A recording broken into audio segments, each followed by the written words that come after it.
Just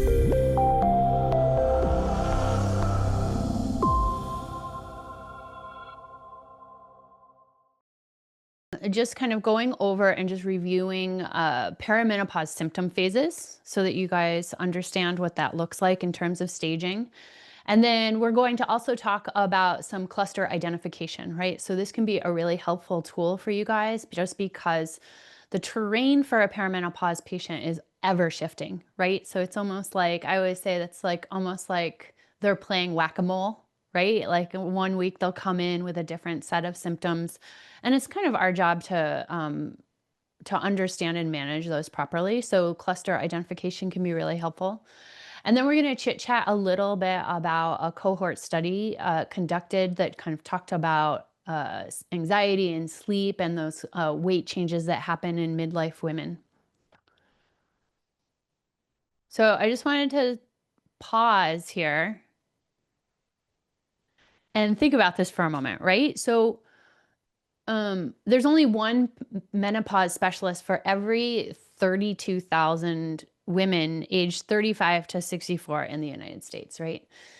So that means that thousands of women may be navigating perimenopause and menopause without access to a clinician who really understands the complexity of this transition, right? So this is just more than just a gap in healthcare.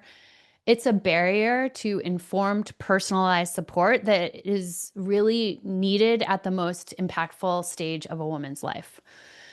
And here's the reality, right? Women are spending over 1/3 of their lives in a post reproductive state. And that's decades of life where hormonal changes of influence things not just like hot flashes or sleep disturbances, but bone health, heart health, brain health, and just overall quality of life, right? So, supporting hormonal balance during this stage is not simply really about comfort, it's about protecting long term health span and longevity. So, if we fail to address this shortage of menopause trained clinicians, we fail to meet the needs of millions of women for years, not just decades, right? So when we view late perimenopausal through a Jing cycle, we see the seventh 7-year phase around 49. And this is a critical turning point, right? So when the Tiangui nears exhaustion, the Ren and the Chong channels can weaken and the menstrual cycle approaches its end. So this transition is really gradual. It's shaped by a constitutional decline and environmental influence. So clinically, we frame most late perimenopausal presentations into 3 diagnostic patterns: heart and kidney not communicating, liver qi stagnation, and kidney yin and yang deficiency. So why these patterns specifically? So these patterns map into the natural progression of Jing depletion, right? So in early to late perimenopause, kidney and heart disharmony really emerges as yin fails to anchor that shen. And in mid to late perimenopause, liver qi stagnation dominates as qi movement becomes impaired. And in that final phase, kidney yin and yang deficiency reflects that deep exhaustion of essence. So, as you can see here, so kidney yin wanes and it fails to restrain that deficient fire, which rises to disturb the heart, right? So the Chong and the Ren can't stabilize the Shen. So that really produces mental restlessness and those heat signs that you see.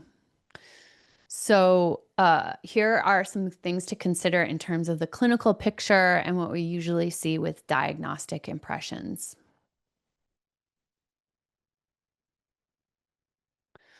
And in pattern 2, which is liver qi stagnation, that declining Jing really limits the liver's capacity to ensure the smooth flow of qi, right? So, hormonal shifts and life stage stress increase constraint and obstruct that Chong and Ren meridian, right?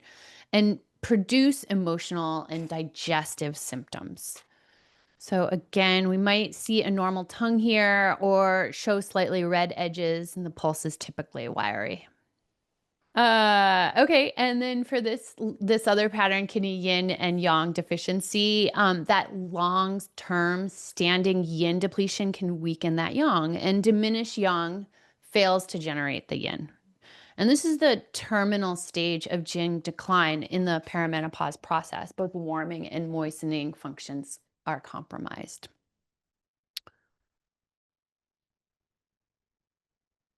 So these patterns can be seen as sequential, but also overlapping stages of Jing decline, right? So heart and kidney disharmony kind of appears first.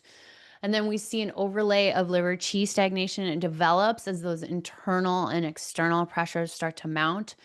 And yin yang dual deficiency really reflects that deepest stage of yin exhaustion.